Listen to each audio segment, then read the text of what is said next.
सो हम यहाँ F5 DNS की बात करेंगे आज के डेमो में। ठीक है, अगर F5 DNS प्रोडक्ट के बारे में हम डिटेल में बात करें तो ये F5 DNS प्रोडक्ट जो है ये DNS क्वेरी को हैंडल करता है। तो F5 के कई सारे प्रोडक्ट हैं, उसमें से एक DNS प्रोडक्ट है। जो F5 का बेसिक प्रोडक्ट है हम उसे LTM के नाम से जानते हैं। ठीक है, वो लोकल ट्रैफिक मैनेजर है। और जो उसका नेक्स्ट प्रोडक्ट है या नेक्स्ट वर्जन है उसको हम DNS के नाम से जानते हैं, जो कि DNS क्वेरी को हैंडल करता है। ओके, DNS का जो पहले नाम था वो DNS को हम GTM के नाम से भी जानते थे पहले। सो GTM is stands for global traffic manager.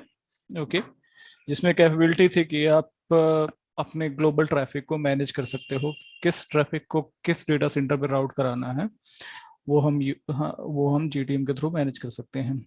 सो उसी का फॉर्मल जो नाम अभी F5 ने रीनेम किया है उसे हम DNS के नाम से जानते हैं। ठीक है ना, जो कि DNS क्वेरी को रिजॉल्व करता है।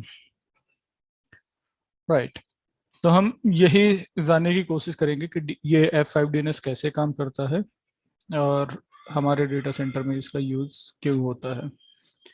राइट, सो अगर F5 DNS की बात करो तो लेट से कोई एक यूजर है जो कि कोई रिसोर्स है उसे एक्सेस करना चाहते हैं। लेट से ये डेटा सेंटर पे सर्वर हैं, इन सर्वर में वेबसाइट रन कर रही है, वेब सर्विस रन कर रही है। तो ये एक डेटा सेंटर है और ऐसे ही एक अनदर डेटा सेंटर है, वहां भी पे भी सिमिलर ही वेबसाइट रन कर रही है, वेब सर्विस रन कर रही है। ठीक है, तो यूजर अपनी जो क्वेरी जनरेट करेगा वो सबसे पहले किस टाइप की क्वेरी जनरेट करेगा? बेसिकली अगर कोई वेबसाइट उसे एक्सेस करना है तो वो DNS क्वेरी जनरेट करेगा, राइट। सो वो DNS क्वेरी जनरेट करेगा, वो जानने की कोशिश करेगा कि इसका जो भी वेबसाइट है उसका IP क्या है। सो ये DNS क्वेरी जनरेट करेगा। लेट्स से कि ये वेबसाइट जो रन कर रही थी इनका नाम था netminion.net और यहाँ भी पे भी netminion.net ही चल रही थी। मतलब यहाँ पे जो वेब पेजेस थे वो नेटमिनियन के ही वेब पेजेस थे। और यहाँ पे ये जो नेटमिनियन के वेब पेज है ये दोनों सर्वर पे थे, ये सर्वर 1 है, ये 2 है। और ये लेट्स से कि ये दूसरा डेटा सेंटर है जिसके दूसरे डेटा सेंटर का सर्वर 1 है और सर्वर 2 है। तो बेसिकली आप जानते हो कि F5 में एक LTM प्रोडक्ट होता है। ठीक है, LTM के पीछे ही ये क्या होते हैं, ये सर्वर हमारे लगे होते हैं, राइट, जिन्हें हम बोलते हैं एक पूल है, पूल के अंदर ये मेंबर सर्वर है। और LTM के ऊपर क्या होता है, एक वर्चुअल सर्वर होता है। यहाँ वर्चुअल सर्वर होगा, वर्चुअल सर्वर का एक अपना IP होगा। लेट्स से कि यहाँ पे IP 10.5.1.2 है और यहाँ का IP है 10.10.1.2। ये वर्चुअल सर्वर का IP है। अब हमने क्या किया, हमने एक F5 DNS प्रोडक्ट लगाया और उस DNS प्रोडक्ट में हमने क्या किया, अपने ये दोनों LTM जो बॉक्स थे जो अलग अलग डेटा सेंटर पे थे उन्हें हमने इंटीग्रेट कर दिया। तो ये LTM, ये पूरा जो डेटा सेंटर है, लेट्स से कि ये डेटा सेंटर हमारा इंडिया का डेटा सेंटर है, इंडिया DC है। और ये जो डेटा सेंटर है लेट्स से कि ये हमारा US का डेटा सेंटर है, US DC है। अब क्या हुआ, जैसे ही ये कोई यूजर DNS की क्वेरी करता है, वो DNS की क्वेरी कहाँ जाएगी, हमारे F5 DNS पे, क्योंकि हमने जो किया है अपने netminion.net की जो DNS एंट्री किया है, ठीक है ना, जो हमने DNS पे एंट्री किया है वो हमने DNS सर्वर बताया है कि netminion.net का जो नेम सर्वर हो, नेम सर्वर, वो मेरा कौन हो, वो मेरा F5 का DNS IP हो। सो लेट्स से F5 का जो DNS IP है वो हमने 10.0.0.20 ये डाल दिया। ठीक है, तो इसने क्या किया, इसने क्वेरी जनरेट किया, इसने अपने ब्राउजर पे लिखा www.netminion.com, यूजर ने लिखा डॉट नेट लिखा, नेटमिनियन डॉट नेट, और जैसे ही इसने लिखा तो इसको क्या चाहिए, आईपी चाहिए, तो इसके सिस्टम से एक डीएनएस क्वेरी जनरेट हुई। ठीक है, अब वो डीएनएस क्वेरी क्या होगा, किसी न किसी नेम सर्वर पे जाएगी। तो हमने बता रखा है कि www.netminion.net के लिए जो नेम सर्वर है उसका आईपी ये है, तो इससे पूछ लो कि क्या आईपी है इसका नेटमिनियन डॉट नेट का।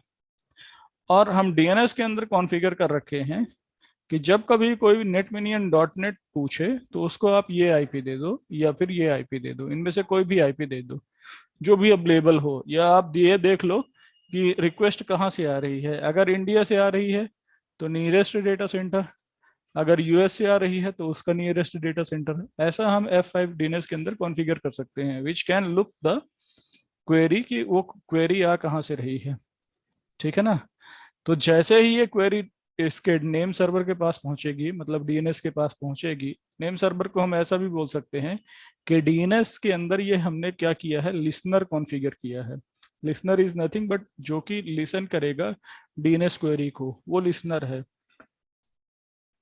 तो हमने यहाँ लिसनर कॉन्फ़िगर किया है। ये www.netminion.net की क्वेरी कहाँ आई, हमारे F5 डीएनएस पे, और F5 ने इसको जो रिस्पॉन्स दिया, जो क्वेरी आई, ठीक है, उसको जो इसने रिस्पॉन्स दिया उसने बताया कि अच्छा आप इंडिया से आ रहे हो तो आपका आईपी क्या होगा, 10.5.1.2 है। मतलब आपका नेटमिनियन डॉट नेट का जो आईपी है वो 10.5.1.2 है।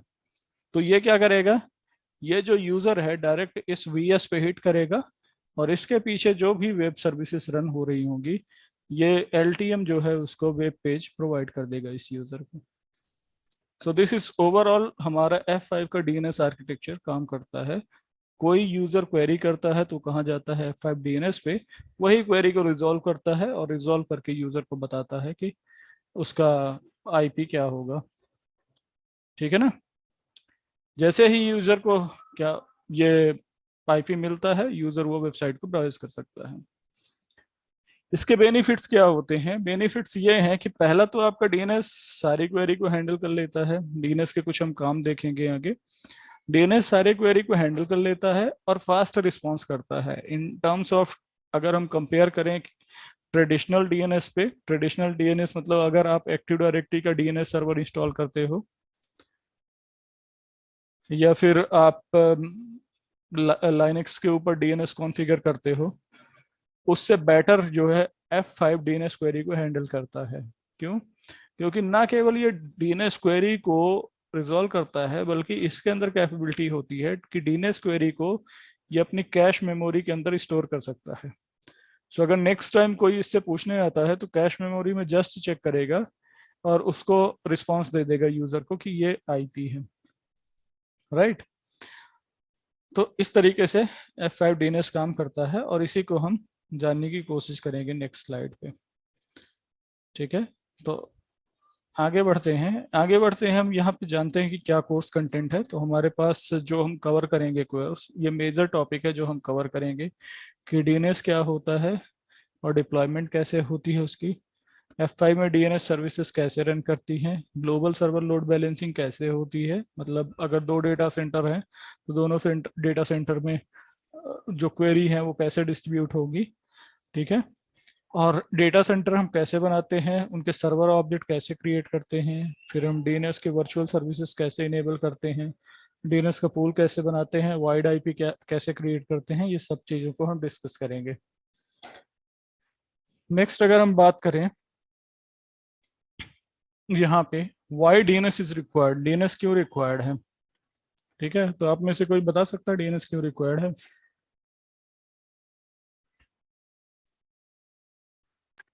रिजॉल्व फ्रॉम आईपी, आईपी से नेम टू आईपी रिजॉल्व करने। करेक्ट, नेम को आईपी में रिजॉल्व करता है। एज वी नो कि क्या होता है कि जो सिस्टम है वो नंबर्स में काम करता है, लेकिन एज अ ह्यूमन हम क्या याद रखते हैं, नाम याद रखते हैं, यूजर फ्रेंडली नेम। तो हम क्या करते हैं, हम नाम याद रखते हैं। तो कोई भी वेबसाइट है, हर वेबसाइट का एक अपना आईपी एड्रेस होता है, बट एज अ यूजर हम उसको आईपी एड्रेस को नहीं याद कर सकते हैं, हम नाम को याद कर सकते हैं। तो हमारे बिहाफ में क्या करता है, डीएनएस सर्वर होता है जब यहाँ पे हम कोई नाम डालते हैं तो डीएनएस सर्वर में उसकी एंट्री होती है किसकी, उसके अगेंस्ट जो भी आईपी होगा, ठीक है ना। तो जैसे google.com है, ये कोई एक डोमेन नेम है google.com, और google.com के बिहाफ में डीएनएस सर्वर पे एंट्री होगी कि उसका आईपी क्या है। तो जब कभी पीसी से हम google.com करेंगे तो पीसी जस्ट एक क्वेरी जनरेट करेगा जिसे हम डीएनएस क्वेरी बोलते हैं। वो डीएनएस क्वेरी क्या करती है, इस आईपी, इस नेम के अगेंस्ट पे वो आईपी सर्च करने की कोशिश करती है। तो वो डीएनएस सर्वर के पास जाएगा कि what is the IP of google.com, do you know, right. So ये अगर ये इसे पता है इसके अंदर एंट्री है तो ये तो बता देगा। अगर नहीं एंट्री है तो डीएनएस का एक बहुत अच्छा हायरार्किकल मॉडल है। क्या हायरार्किकल मॉडल है कि अगर मान लो कि आप कोई यूजर क्वेरी जनरेट करता है, वो लोकल डीएनएस नहीं रिजॉल्व कर पाता, तो लोकल डीएनएस क्या करता है, ये सेंड कर देता है सीधे उसको रूट पे। उसकी एक बहुत अच्छी हायरार्की है, वो रूट पे कर देगा सेंड।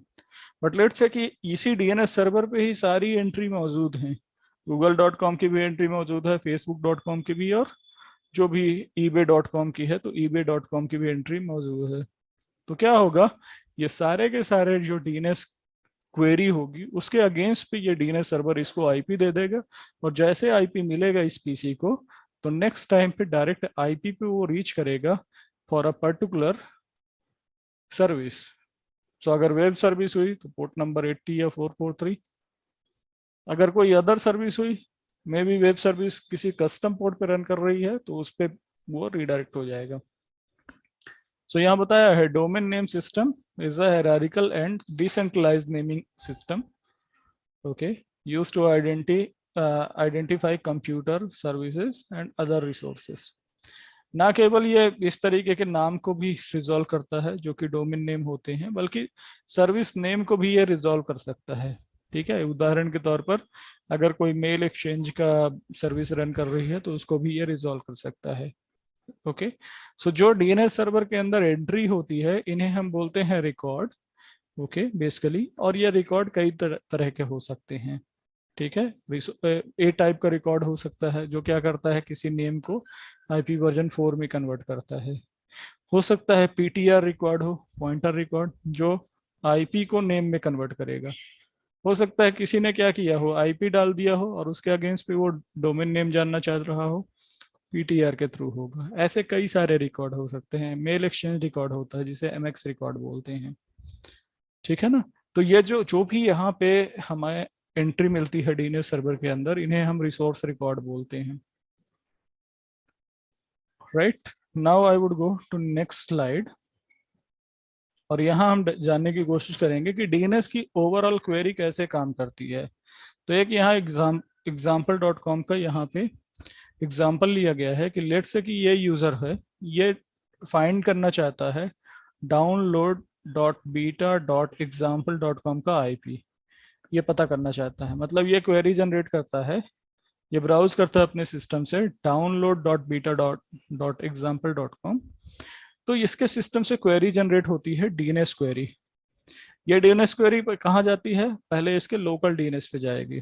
ओके, लोकल डीएनएस से पहले भी इसके लोकल सिस्टम पे जाएगी जहाँ पे होस्ट फाइल होती है बेसिकली। होस्ट फाइल पे अगर एंट्री है तो ठीक है, नहीं तो ये कहाँ चले जाएगा, लोकल डीएनएस सर्वर पे। यहाँ से यहाँ के बीच में जो क्वेरी होगी उसे हम रिकर्सिव क्वेरी बोलते हैं।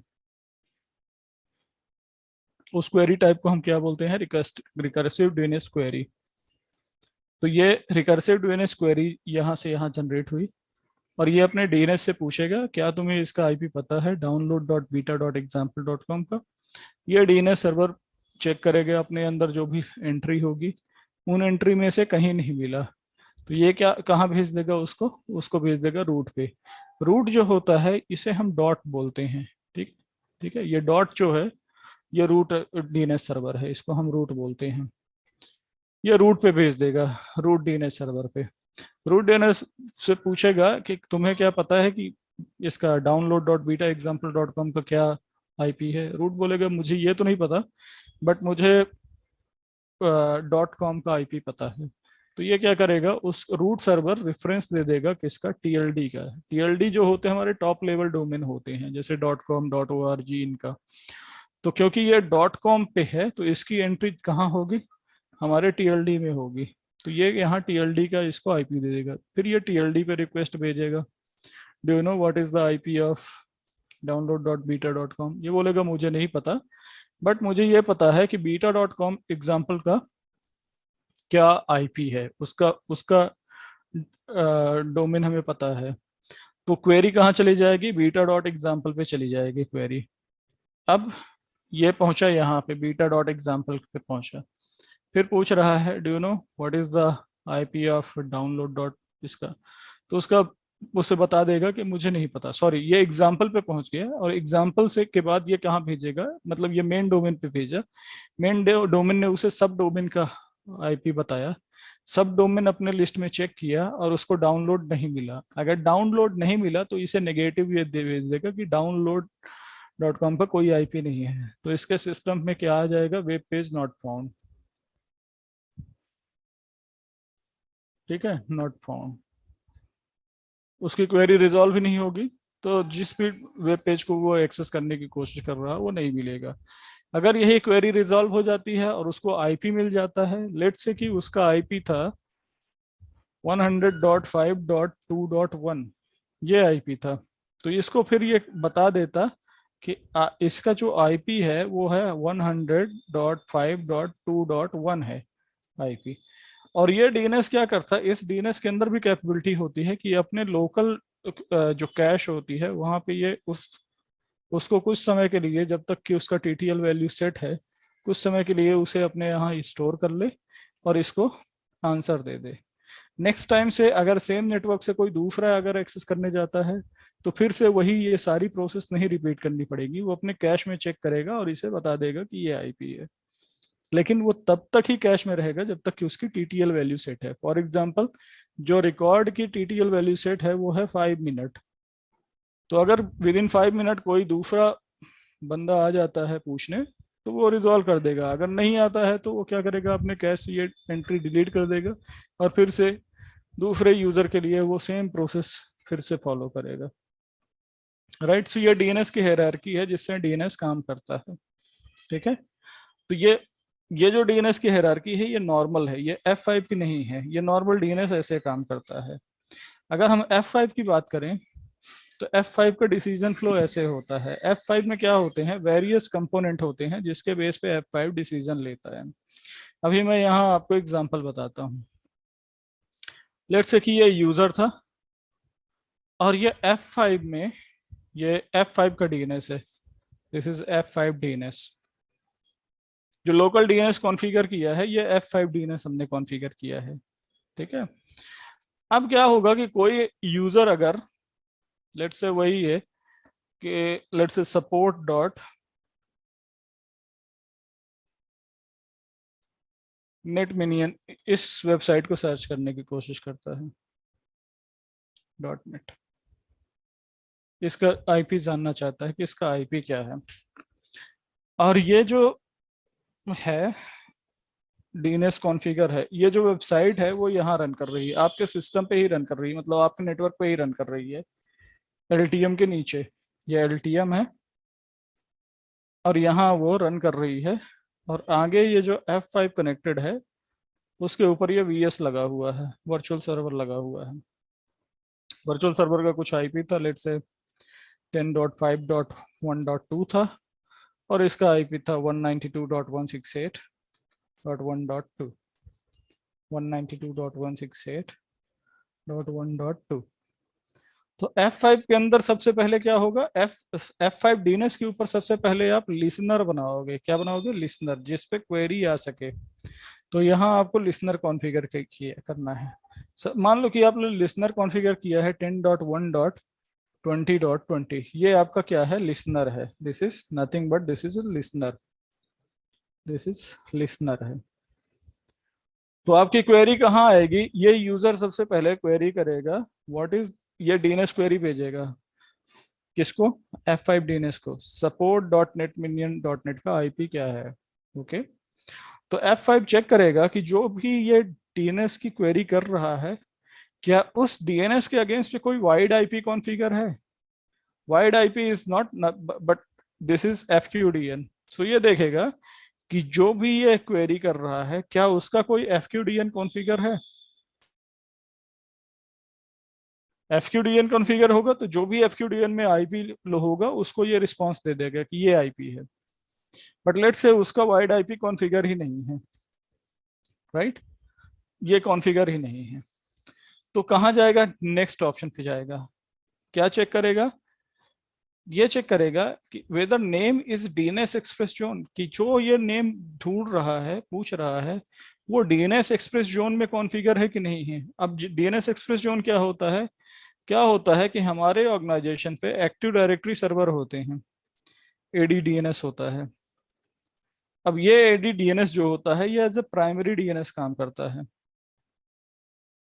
ओके, एडी में आप प्राइमरी डीएनएस, ADDNS में आप प्राइमरी और सेकेंडरी बना सकते हो। तो लेट्स से कि आपने इस ADDNS को तो प्राइमरी कॉन्फ़िगर कर रखा है, लेकिन F5 DNS को आपने यहाँ सेकेंडरी बना रखा है। तो जितने भी DNS रिकॉर्ड यहाँ होंगे वो DNS रिकॉर्ड आपके F5 के अंदर रेप्लिकेट कर जाएंगे अगर ये सेकेंडरी है तो।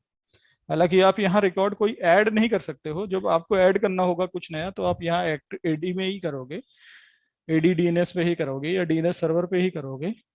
लेकिन ये प्राइमरी है, प्राइमरी के सारे रिकॉर्ड यहाँ हो जाएंगे, ठीक है, सारी इंफॉर्मेशन इसके पास होगी।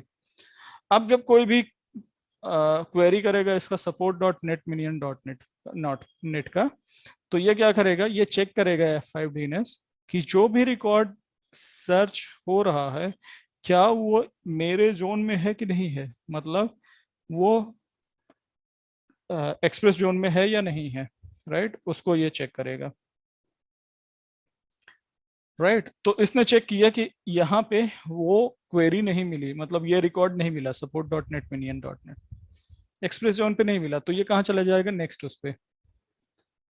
ये चेक करेगा कि जो रिकॉर्ड सर्च हो रहा है क्या ये कभी कैश में है, तो F5 क्या करता है, कैश मेमोरी बना के रखता है। सो लेट से कि इसके पास नहीं था लेकिन ये कैश मेमोरी में रखा हो, किसी ने और पहले क्वेरी किया हो लेकिन कैश मेमोरी में नहीं था, तो कहाँ चला गया, अब ये रिजॉल्विंग कैश में जाएगा। मतलब F5 अब यहाँ पे क्या करेगा, F5 में जो भी आपने मास्टर DNS कॉन्फ़िगर किया होगा, लेट्स से कि आपने रूट किया था, रूट सर्वर का नाम रखा था, तो F5 जाके रूट से पूछेगा कि तुम्हें पता है support.netminion का आईपी क्या है। ये बोलेगा नहीं पता बट .com का पता है, तो .com से पूछ के आएगा। .com नहीं बताएगा तो जो भी नेम सर्वर होगा, .com ने नेम सर्वर का बता दिया कि ये नेम सर्वर है, तो वो नेम सर्वर से पूछ के आएगा कि क्या आईपी है support.netminion.net का।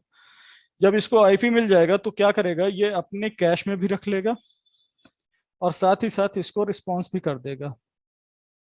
बट लेट से कि मैंने रिजॉल्विंग कैश कॉन्फ़िगर ही नहीं किया था, मतलब F5 को बोला ही नहीं था कि तुम कभी बाहर क्वेरी करने जाओ।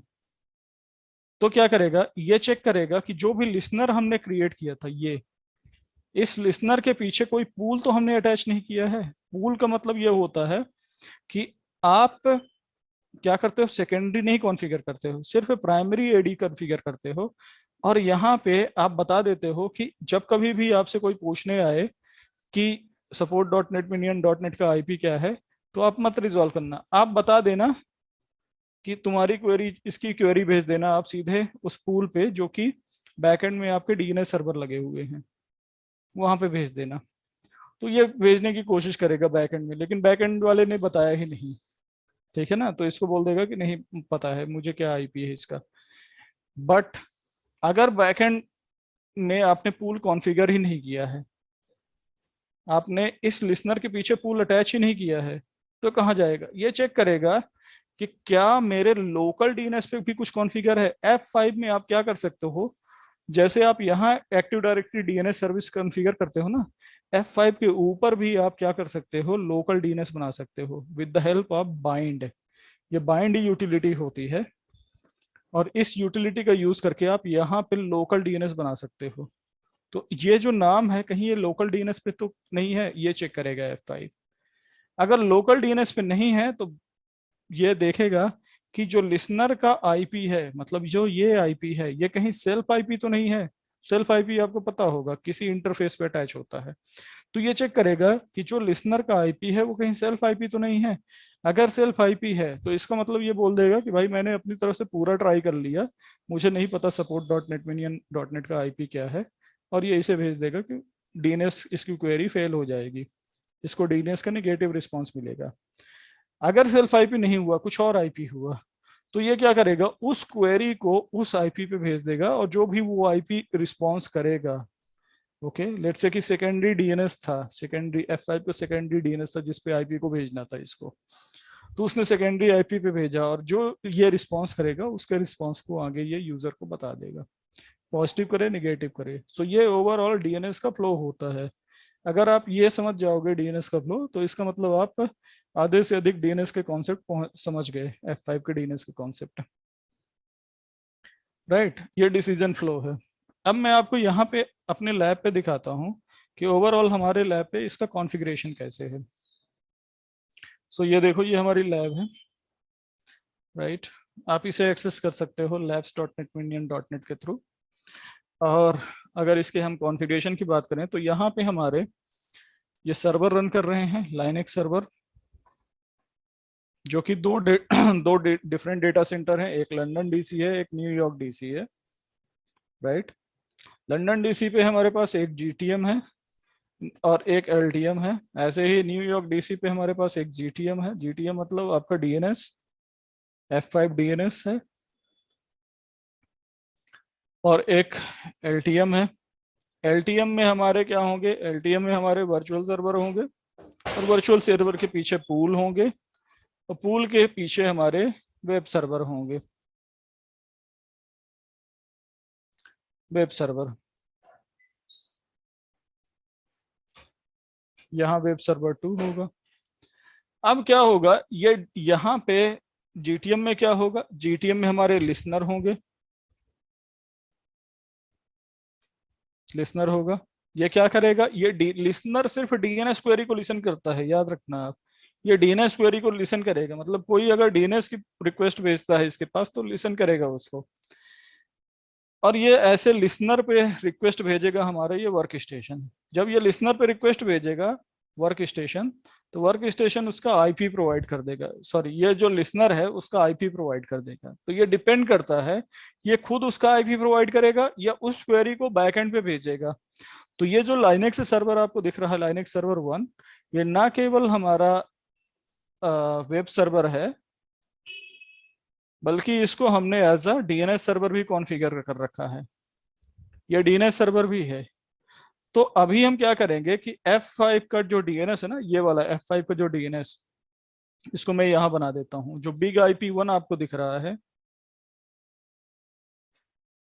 ये बिग IP1, ये हमारा डीएनएस है, F5 डीएनएस है। इसके ऊपर हम एक लिसनर बनाएंगे जिसका आईपी हम कुछ ऐसे देंगे, 10.1.20.20, ये आईपी हम देंगे इस लिसनर को, ये लिसनर होगा, ठीक है ना। और ये आईपी हम इन मशीन पे कॉन्फ़िगर करेंगे, ये आईपी हम मशीन पे कॉन्फ़िगर करेंगे, कहाँ पे, जो डीएनएस हम कॉन्फ़िगर करते हैं ना, डीएनएस कॉन्फ़िगरेशन इन आईपी, आईपी के अंदर जो हम डीएनएस का कॉन्फ़िगरेशन करते हैं, ठीक है, नेटवर्क के अंदर जो हम डीएनएस का कॉन्फ़िगरेशन करते हैं, वहां ये आईपी दे देंगे। अब इसके पीछे हम बैक एंड पे F5 बिग IP1 के बैक एंड पे दो डीएनएस सर्वर लगा के रखे हैं। एक तो ये वाला है लाइनेक्स सर्वर 1,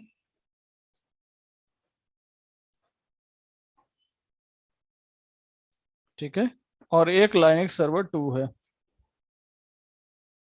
अभी के केस में सिर्फ एक ही सर्वर पे डीएनएस हमने कॉन्फ़िगर किया है, कौन से, इस पे लाइनेक्स सर्वर 1 पे।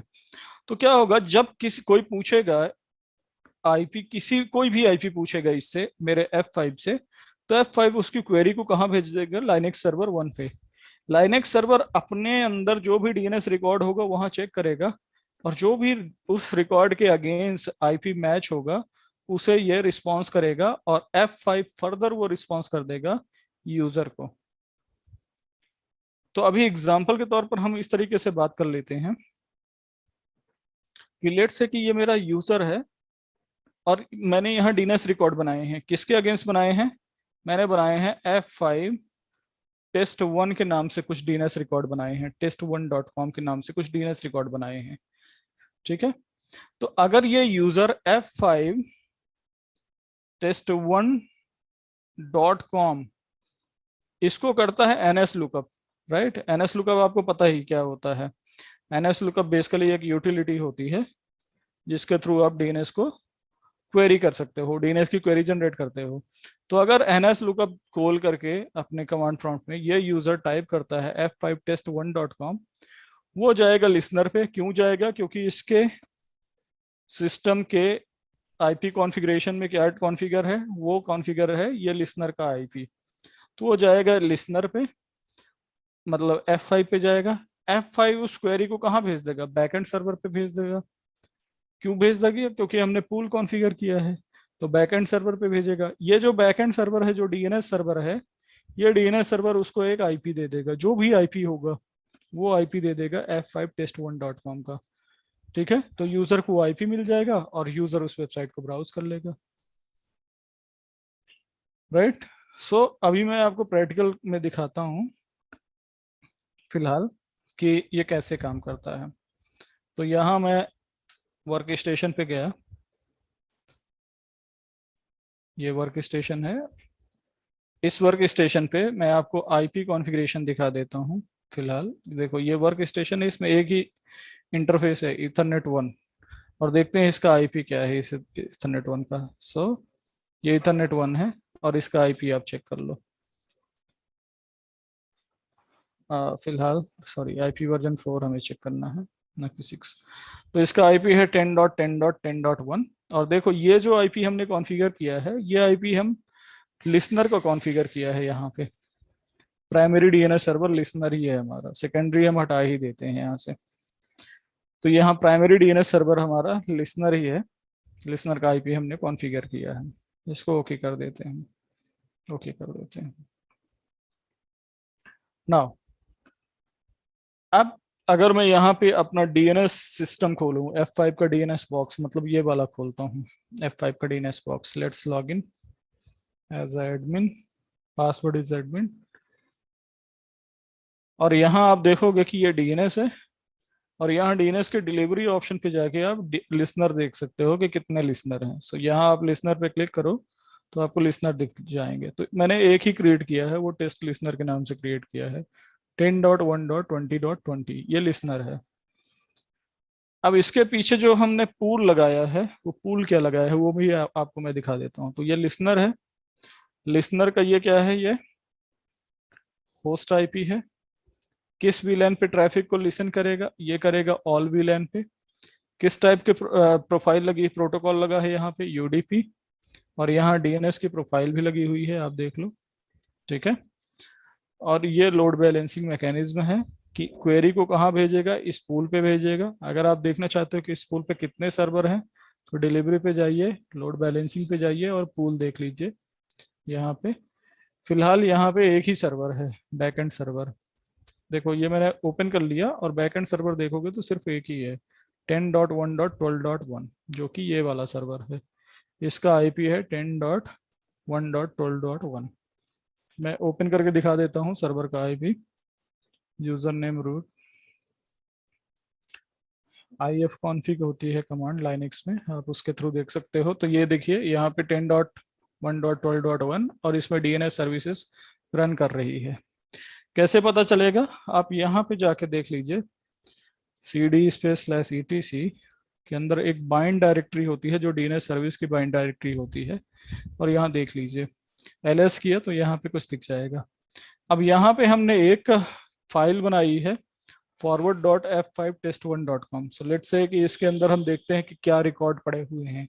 तो अगर यहाँ मैं मोर करता हूँ, forward.test1.com करता हूँ, तो मुझे इसके अंदर सारे रिकॉर्ड दिख जाएंगे, ठीक है। तो अगर मैं सिर्फ F5test1.com करता हूँ तो मुझे ये दिखेगा, ये आईपी मिलेगा 10.1.12.1। अगर मैं होस्ट ये www.f5test1.com करता हूँ तो मुझे ये आईपी मिलेगा। तो मैंने इसके अंदर कुछ सर्वर के अंदर एंट्री कर रखी है, मतलब अपने डीएनएस सर्वर के अंदर कुछ एंट्री कर रखी है। तो क्या होगा, अगर एक यूजर F5 DNS पे क्वेरी करता है, किसके लिए? ये क्वेरी जनरेट करता है www डॉट F5 test1.com के नाम से। वो क्वेरी जाएगी लिसनर पे जिसका आईपी है 10.1.20.20, और लिसनर के पीछे क्या लगे हुए हैं? इस लिसनर के पीछे पूल लगे हुए हैं। पूल में ये सर्वर है लाइनेक्स सर्वर 1। तो ये क्या करेगा, F5 उस पूल पे भेज देगा, जो भी पूल लगा हुआ है पूल पे भेजेगा। किसके लिए? यही क्वेरी जो डीएनएस की क्वेरी है पूल को भेजेगा। पूल में कहाँ जाएगा? ये लाइनेक्स सर्वर 1 पे जाएगा, और ये लाइनेक्स सर्वर 1 के अंदर जो हमने ये फॉरवर्ड लुकअप पे ये जो क्वेरी बना के रखी है, वो बना के रखी है कि www.f5test1.com की जो एंट्री है उसका आईपी ये मिले। तो यूजर को क्या आईपी मिलेगा? ये सिस्टम रिस्पॉन्ड करेगा और F5 वो रिस्पॉन्स इस यूजर को भेजेगा, उसका आईपी 1.1.1.1 मिलेगा। तो अगर ये यूजर पिंग करता है किसको? इस डोमेन नेम को, तो कौन सा आईपी रिप्लाई में आएगा? ये वाला आईपी डीएनएस पे। क्यों आएगा? क्योंकि F5 उसे बैकएंड पे सेंड कर रहा है। Right, so let's see, check कर लेते हैं हम इसको। वर्क स्टेशन हम यहीं पे हैं, ठीक है। और जैसा कि आपने देखा था इस सिस्टम पे हमने डीएनएस कॉन्फ़िगर करके रखा है। तो अगर यहाँ पे हम कमांड प्रॉम्प्ट में जाते हैं और पिंग करते हैं www.f5test1.com को, तो मुझे जो आईपी मिलना चाहिए वो 1 मिलना चाहिए, ये वाला आईपी 1.1.1 मिलना चाहिए, ठीक है। अगर मैं किसी दूसरे को पिंग करता हूँ, फॉर एग्जांपल मैं पिंग करता हूँ सर्वर 1 को, server1.f5test1.com, राइट। तो यहाँ मैं पिंग करता हूँ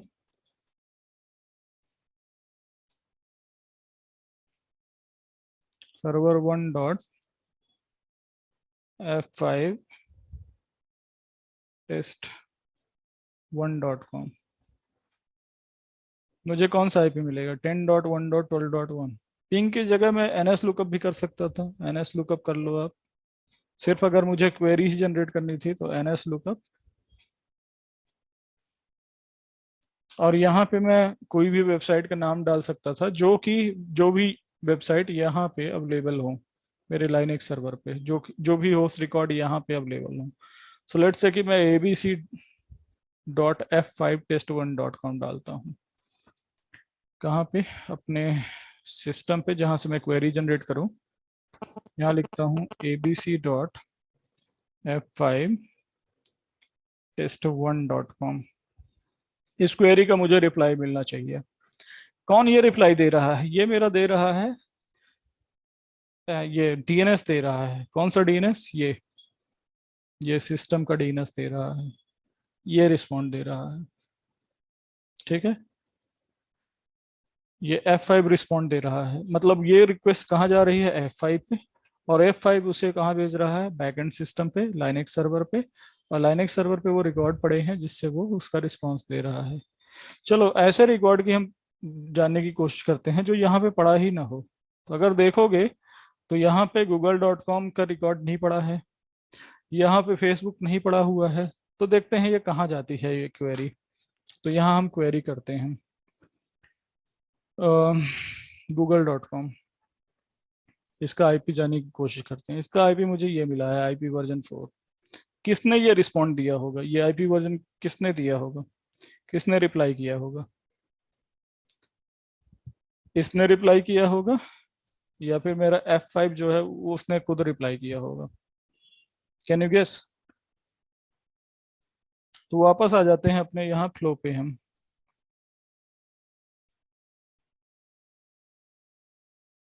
अब आप बताओ किसने रिस्पॉन्स किया होगा?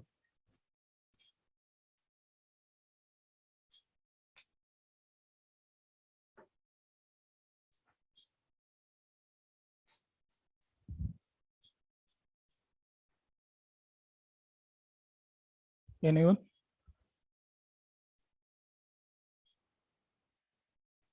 सो ऑब्वियसली जो क्वेरी भेजा होगा ना, जो इसके पास नहीं क्वेरी है क्योंकि पूल था, उस पे पूल अटैच था, राइट? अगर आप देखोगे तो whether listener has a pool, listener में पूल है, यस पूल है। ठीक है, तो जो क्वेरी गई वो कहाँ गई? वो पूल पे गई, वो बैकएंड सिस्टम पे गई है ना? वो बैकएंड सिस्टम पे गई और बैकएंड सिस्टम ने उसे रिस्पॉन्ड कर दिया।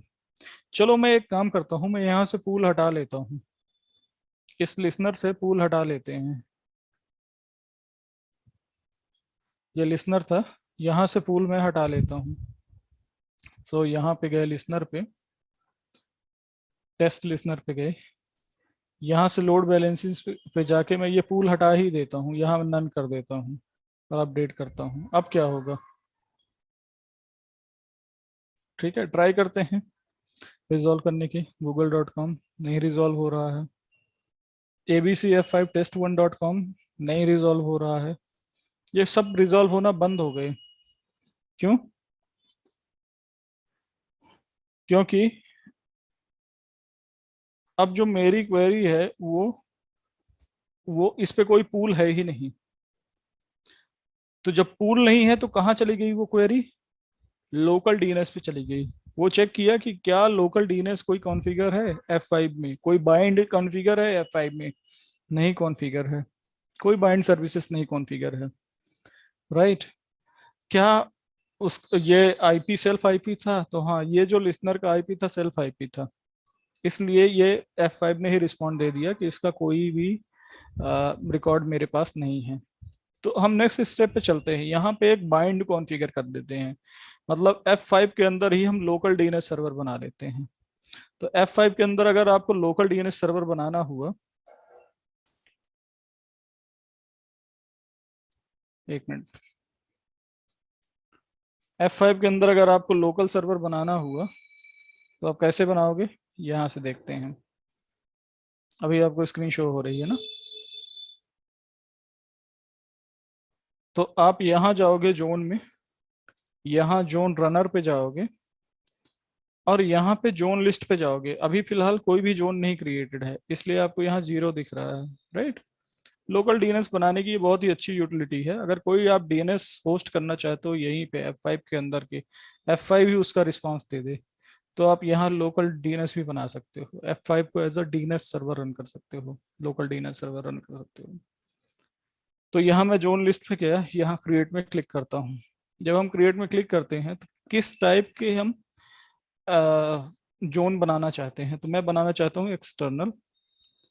ये एक्सटर्नल इसलिए लिया क्योंकि हमारी जो क्वेरी आएंगी वो एक्सटर्नल जोन से आएंगी, और इस जोन का कुछ आप नाम दे दो। तो फॉर एग्जांपल मैं दे देता हूँ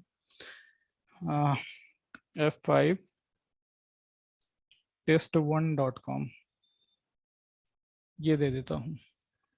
तो मेरे जोन फाइल का नाम बन जाएगा ये, और इसके अंदर हम यहाँ पे कुछ रिकॉर्ड भर लेते हैं। जो टीटीएल वैल्यू अगर आपको कुछ भरनी है तो आप भर सकते हो, नहीं भरनी है तो कोई बात ही नहीं है, ठीक है ना?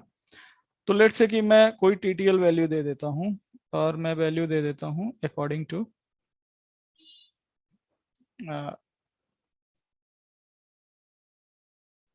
टू दिस वन, और यहाँ दे देता हूँ मास्टर सर्वर का नाम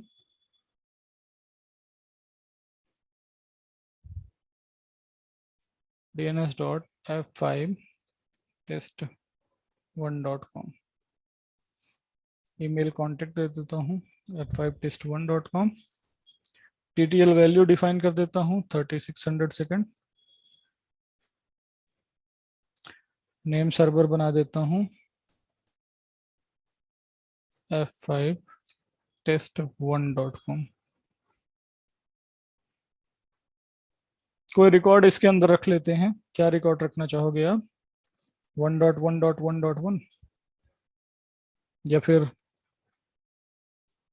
10.1.12.1 रख दिया मैंने। फिनिश कर देते हैं। ये मेरा एक क्या बन गया? मेरा डीएनएस बन गया, डीएनएस जोन बन गया। और इसके अंदर हम मल्टीपल रिकॉर्ड बना सकते हैं। तो अगर कोई आपको रिकॉर्ड ऐड करना है तो यहाँ रिसोर्स रिकॉर्ड पे चले जाइए और जितने भी रिकॉर्ड आपको ऐड करने हैं यहाँ क्रिएट में क्लिक करके आप बना सकते हैं। सो फॉर एग्जांपल मैं यहाँ पे एक रिकॉर्ड बनाता हूँ, ए टाइप का रिकॉर्ड, और इसको मैं नाम देता हूँ यहाँ पे, सॉरी, क्रिएट में क्लिक करके मैं नाम दे देता हूँ abcf5test1.com और इसका आईपी दे देता हूँ 1.1.1.1। सॉरी, यहाँ आईपी दे देता हूँ 1.1.1.1 और टीटीएल वैल्यू मैं इसके रख देता हूँ 30 सेकेंड और फिनिश कर देते हैं। तो ये क्या बन गया, हमारा एक रिकॉर्ड बन गया। अब क्योंकि इस F5 में अगर आप देखोगे फ्लो में यहाँ पे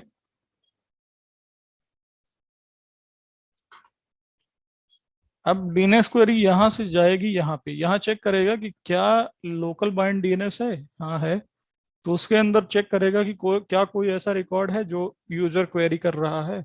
अगर वो रिकॉर्ड है तो क्या होगा, उस रिकॉर्ड का आईपी मिल जाएगा यूजर को। सो अब मैं यहाँ देखता हूँ, अगर मैं यहाँ पे यूजर की मशीन पे, ये मशीन पे ये सर्च करता हूँ abcf5test1.com, तो मुझे आईपी क्या मिलना चाहिए, ये आईपी मिलना चाहिए। चेक कर लेते हैं abcf5test1.com, मुझे क्या मिला, ये आईपी मिला। किसने रिस्पॉन्ड किया, ये F5 ने खुद रिस्पॉन्ड किया। ठीक है, तो अगर मैं अब इस आईपी को पिंग करता हूं तो मैं पिंग कर पाऊंगा। Let me quit from here, ping abc.f5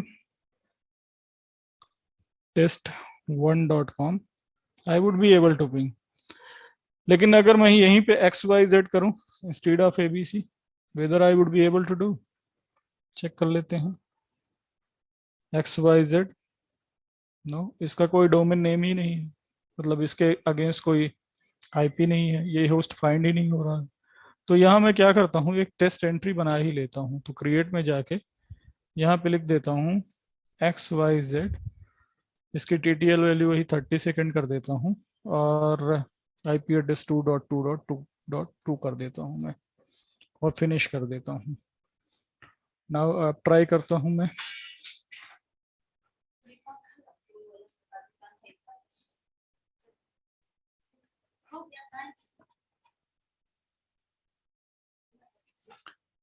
एक बार फिर ट्राई करते हैं।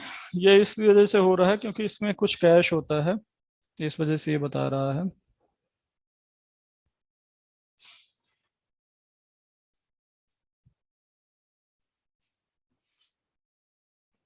NS lookup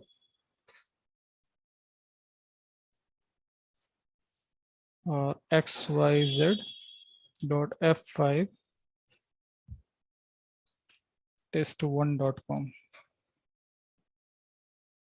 ठीक है, अब बताने लगा इसका आईपी। अब अगर मैं यहाँ से एग्जिट करूंगा और पिंग करूंगा, ठीक है, तो पिंग तो नहीं कर रहा है बट इसका आईपी ये रिजॉल्व कर रहा है। मे बी ये जो है जहां भी ये जा रहा है ये आईपी अप ना हो हमारे पास, बट देखो आप ये आईपी रिजॉल्व कर पा रहा है। नाउ अब मैं इसको आपको एलटीएम के प्रोस्पेक्टिव से दिखाता हूँ कि ये एलटीएम में ये कैसे काम करता है, right. So let's go and let's check on the LTM prospective. अगर मैं यहाँ पे क्या करूँ, आपको एलटीएम पता ही होगा कि अगर मैं कोई पूल बनाता हूँ और उस पूल पे मैं कोई सर्वर ऐड करता हूँ, तो यहाँ क्रिएट पूल पे चले गए और उस पूल का नाम दे दिया www, HTTP लगा दिया यहाँ पे, और यहाँ बैकएंड नोड जो मैंने रखा उसका आईपी एड्रेस रखा 10.1.12.1 और सर्विस मैंने रख दिया यहाँ पे HTTP और ऐड कर दिया और इसके बाद फिनिश कर दिया। अब यहाँ मैं वर्चुअल सर्वर बनाता हूँ, उस वर्चुअल सर्वर को मैं आईपी देता हूँ 10.1.20.50, सॉरी यहाँ आईपी दे देता हूँ, ये तो नेम दिया मैंने, नेम इसका रख देता हूँ vs_http, और यहाँ पे सोर्स एड्रेस नहीं रख दिया 0.0.0.0/0, और डेस्टिनेशन सिर्फ मैं ये वर्चुअल सर्वर रख देता हूँ। पोर्ट इस जो काम करेगा पोर्ट नंबर 80 पे ही काम करेगा, राइट। और इसके बाद हम नेटिंग देख लेते हैं इसकी, ऑटो मैप कर दिया, और फाइनली इसका पूल देख लेते हैं। ये पता नहीं यहाँ वो पूल आ नहीं रहा है,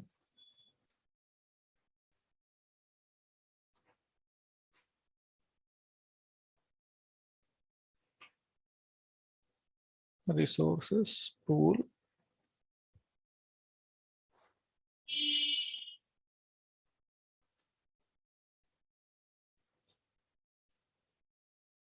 पूल क्रिएट ही नहीं हुआ था। Okay, let me create pool_www।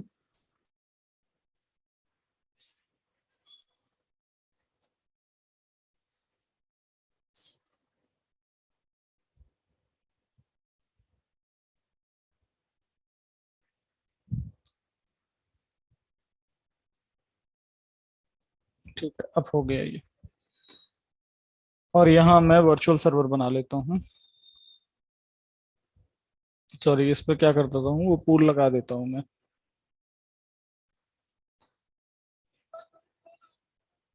Update कर दिया मैंने इसको, तो मेरा वर्चुअल सर्वर अप आ गया।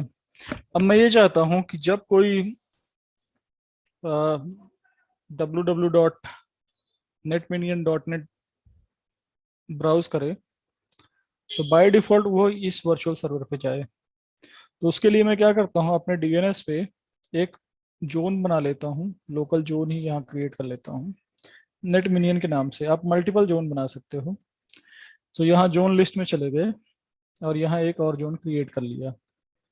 सॉरी, जोन रनर यूटिलिटी से हम यहाँ पे जोन लिस्ट में चले गए और एक और जोन क्रिएट कर लिया। उस जोन का नाम टाइप दिया एक्सटर्नल टाइप, और नाम दे दिया netminion.net।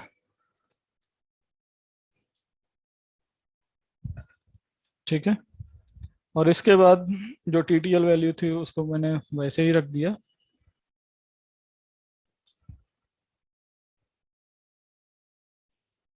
इसको मैं लिख देता हूँ netminion.net,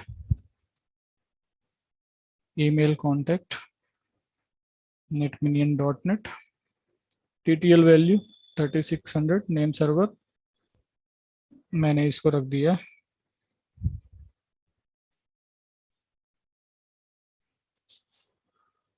dns.netminion.net।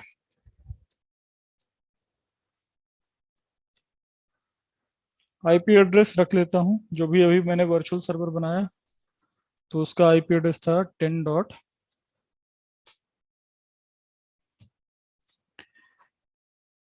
ओके 10.1.20.50, और इसको फिनिश कर दिया।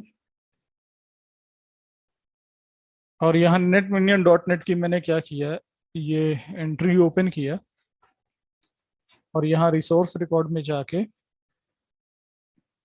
यहाँ पे एंट्री डाल दिया, क्या क्रिएट करके ए रिकॉर्ड बना लिया हमने।